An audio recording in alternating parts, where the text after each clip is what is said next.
Udah kelihatan belum? Kelihatan kok.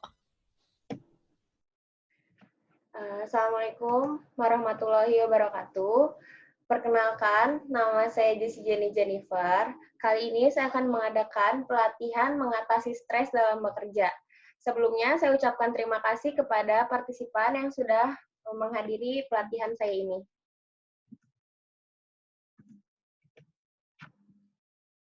Nah, yang pertama, kalian ada yang tahu nggak apa itu stres? Keadaan tertekan. Selain itu, ada yang tahu lagi apa itu stres? Nggak nyaman, lagi nggak nyaman. Nah, ya, stres menurut Savarino pada tahun 1994 merupakan kondisi yang disebabkan ketika perbedaan seseorang atau lingkungan yang berhubungan dengan individu, yaitu antara situasi yang diinginkan dengan keadaan biologis, psikologis, atau sistem sosial individu tersebut. Nah, yang saya bahas di sini kan ada stres dalam mengatasi stres dalam bekerja. Stres dalam bekerja itu ada definisinya tersendiri, yaitu perasaan tertekan yang dialami karyawan dalam menghadapi pekerjaan. Stres kerja ini tanpa tidak simptom, antara lain emosi tidak stabil, perasaan tidak tenang, suka menyendiri, sulit tidur, merokok yang berlebihan, tidak bisa rileks, cemas, tegang, gugup, tekanan darah meningkat, atau dan mengalami gangguan pencernaan.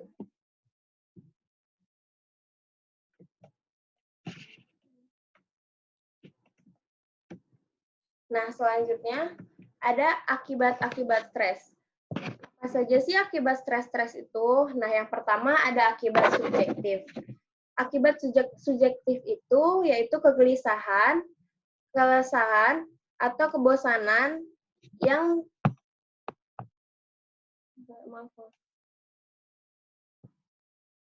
yang dialami oleh karyawan itu sendiri, dan hilangnya kesabaran, harga diri yang rendah, dan perasaan yang terpencil. Nah, yang kedua, akibat perilaku. Mudah terkena kecelakaan, penyalahgunaan obat, emosi, dan makan berlebihan, merokok yang berlebihan, dan lain-lain. Yang ketiga, ada akibat kognitif.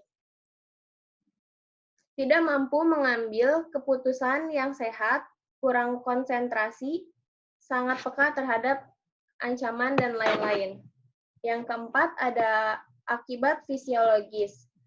Tingkat gula darah meningkat, yaitu denyut jantung atau tekanan darah naik, mulut kering, berkeringat, dan merasa panas dingin. Yang kelima, ada akibat keorganisasian.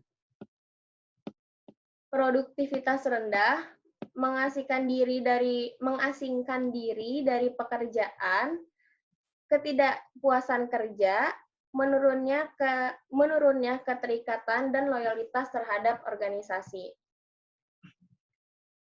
Nah, selanjutnya saya mau ice breaking. Ice breaking-nya gini. Nih, perhatikan clue-nya, perhatikan segala aspek. Ini kebuka. Kalau ini ketutup. Kebuka apanya? Oh. Kalau ini kebuka. Nih, clue-nya. Ya. Perhatikan segala aspek. Ini kebuka. Ya. Ini ketutup. Kalau ini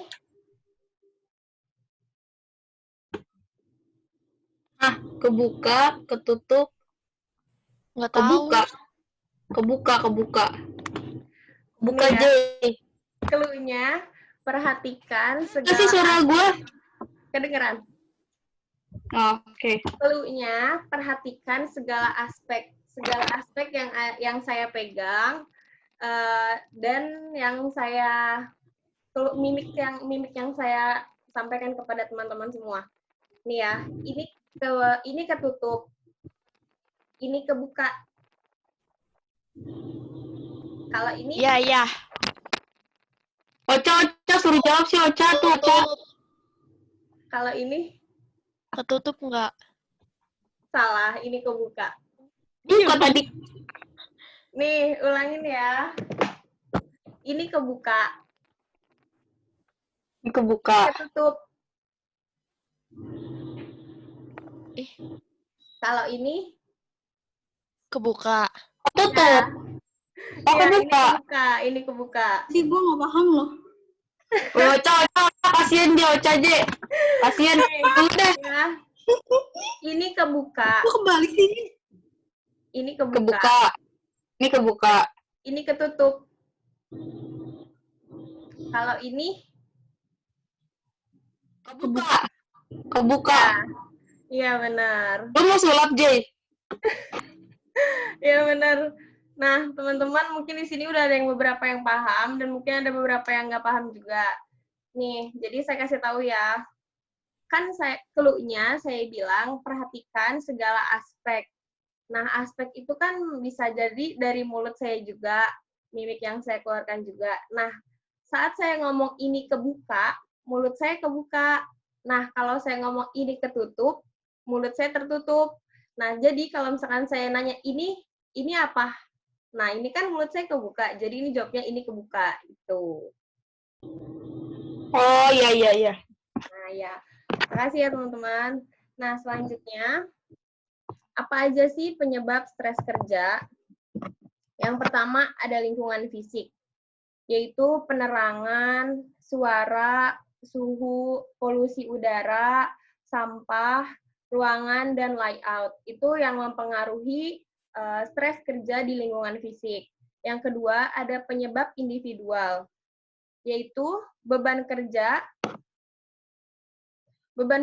terlalu banyak dan tanggung jawab terlalu besar, jadi konflik yang ditimbulkan semakin besar. Nah, dan juga tidak ada kemajuan karir. Jadi kayak si karyawan ini stuck di situ-situ aja, tidak ada peningkatan. Jadi dia kayak ngerasa kok gue di sini-sini aja gitu, nggak ada peningkatan kerja atau nggak ada kayak naik pangkat atau naik jabatan gitu.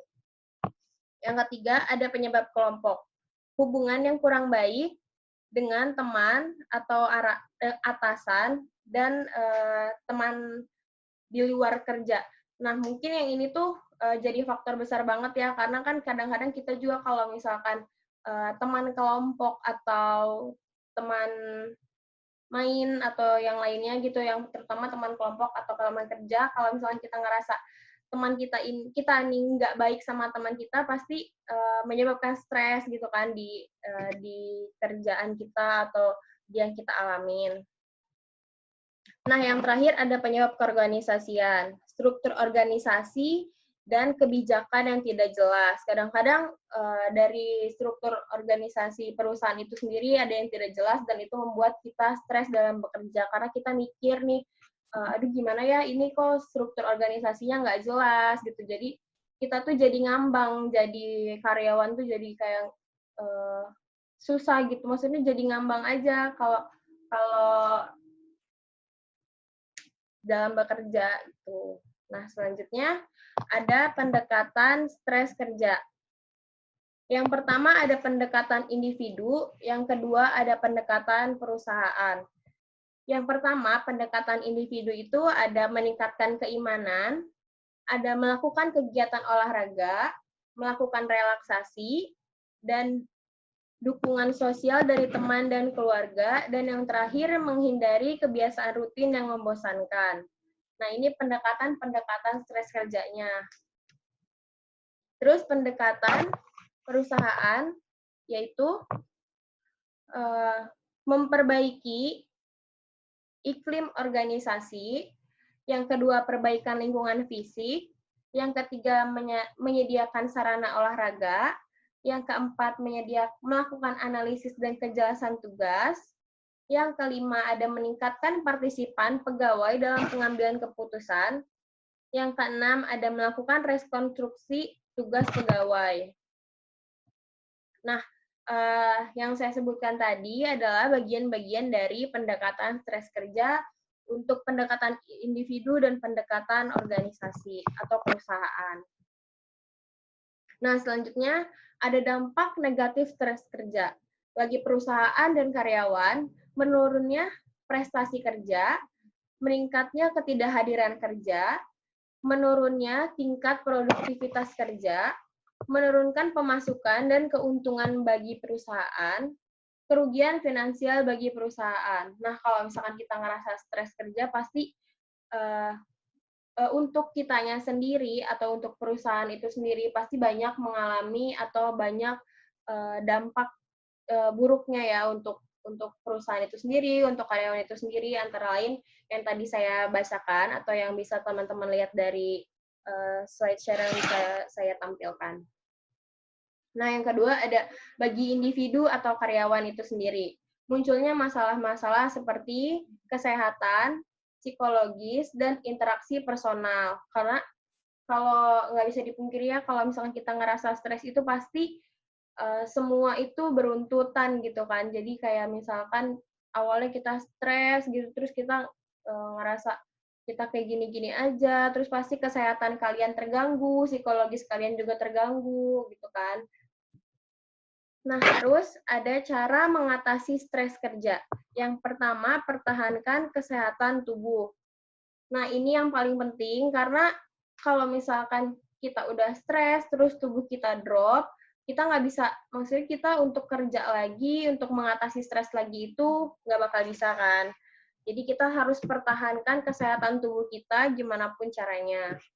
Nah, yang kedua, tetap memelihara hubungan sosial antar manusia, antar teman, terus antar karyawan di suatu perusahaan kalian bekerja, itu harus selalu dipelihara untuk mengurangi stres kerja itu sendiri. Karena misalkan kita ada sama teman gitu, maksudnya kita ada relasi sama teman, menjaga hubungan sosial sama teman, kita pastinya saat kita merasa stres kerja, kita pasti kayak ya, entah kita mau main gitu bersama teman-teman yang ada di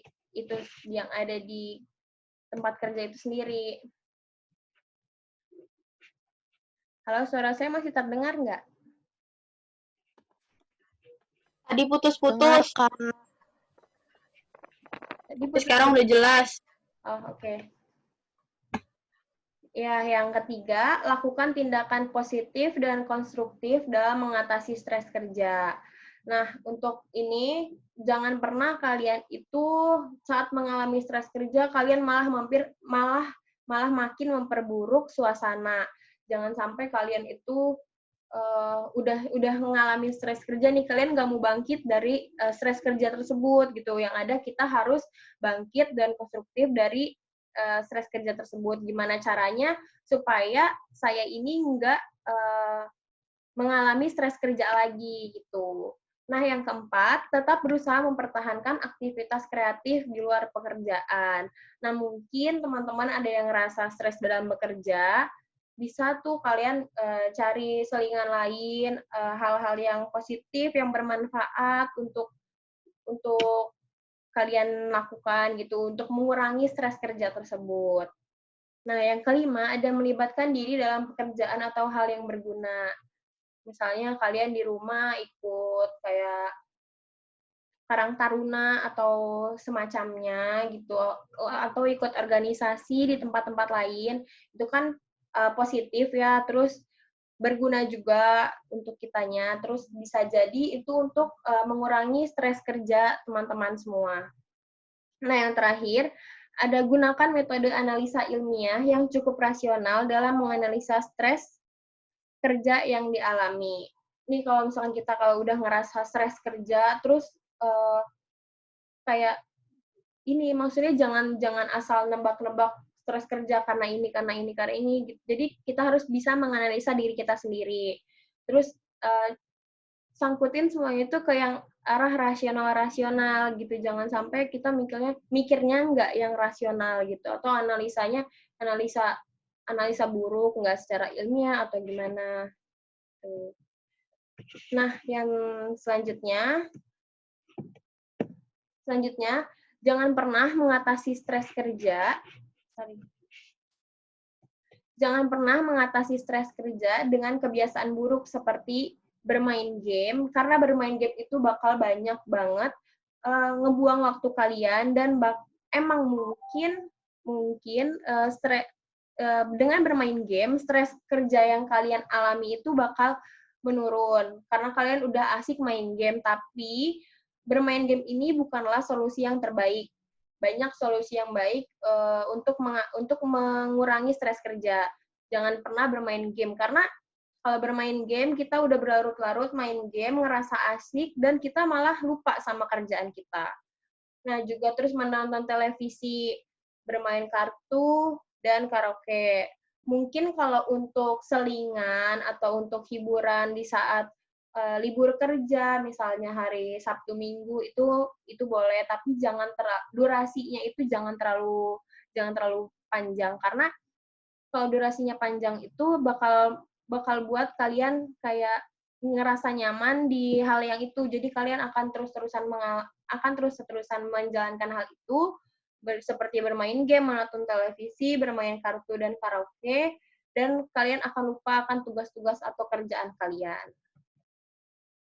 Nah, pengurangan stres oleh perusahaan antara lain program pembimbingan nasihat, penentraman hati, komunikasi, pengendoran ketegangan emosional, kejernihan pemikiran, dan reorientasi. Yang kedua ada rekreasi bersama, yang ketiga ada outbound. Rekreasi bersama tuh kayak family gathering, kayak gitu-gitu. Mungkin untuk mengurangi stres bekerja sebagai suatu perusahaan atau organisasi itu sendiri harus terima nih, maksudnya harus ada masukan juga dan menjalankan masukan atau menerima masukan-masukan dari karyawan-karyawan tersebut gitu. Seperti kayak mengadakan rekreasi bersama itu untuk seluruh karyawan-karyawannya agar tidak mengalami stres dalam bekerja lagi. Nah, mungkin segitu aja pelatihan mengatasi stres dari saya. Sebelumnya saya mau minta terima kasih kepada teman-teman semua yang udah hadir di Zoom meeting ini, yang udah hadir dalam pelatihan saya ini.